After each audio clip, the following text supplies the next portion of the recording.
You can play a great set but still lose the room, not because you played badly, but because you didn't sound right. And as a musician, that's one of the hardest things to accept at a gig.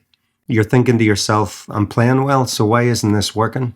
But the room doesn't hear your ability. The room hears your sound.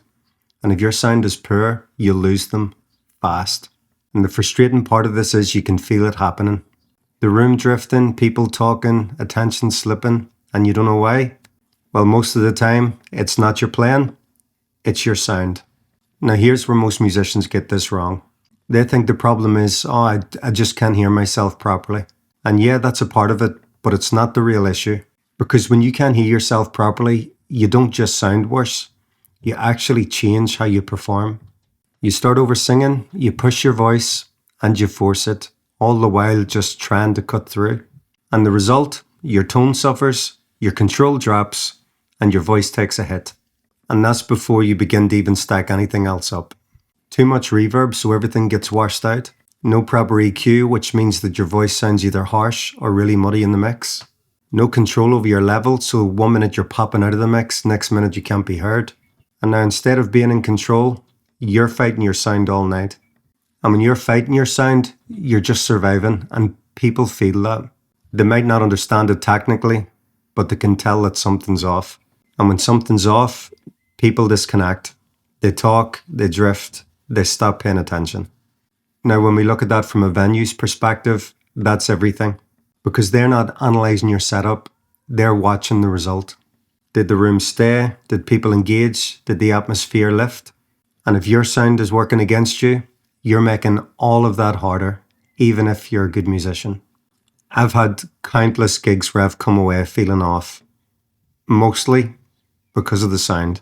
Because the reality is, if the sound is off, you're going to find it really difficult to showcase your ability as a performer. The difference it makes to your night is massive. So this is the shift. Your sound doesn't need to be complicated, but it does need to be controlled. Begin by just starting with one priority, your vocal clarity. Because if people can't hear your words clearly, they stop listening. Everything else comes after that.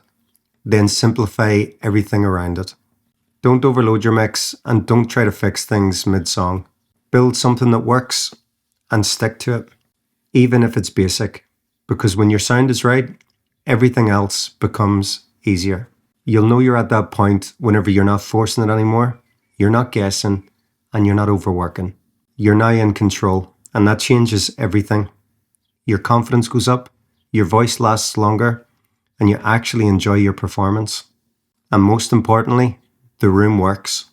And when the room works, you get asked back, and that's the difference. Because bad sound makes good musicians invisible, and good sound makes average ones bookable. Good sound doesn't just make your sound better, it makes everything else around it easier.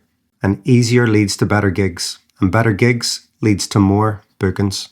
So be honest with me, when you play live, are you in control of your sound, or are you fighting it most of the night? Go ahead and drop it below in the comments and I'll get back to you. And if you're watching this thinking, yeah, that's been happening to me, that's exactly why I made this. Why you're not getting gigs, and fix these 7 mistakes fast. Because it's one of the biggest ones, and this shows you exactly what to fix first so that you're no longer guessing every time you set up. The link is below in the description.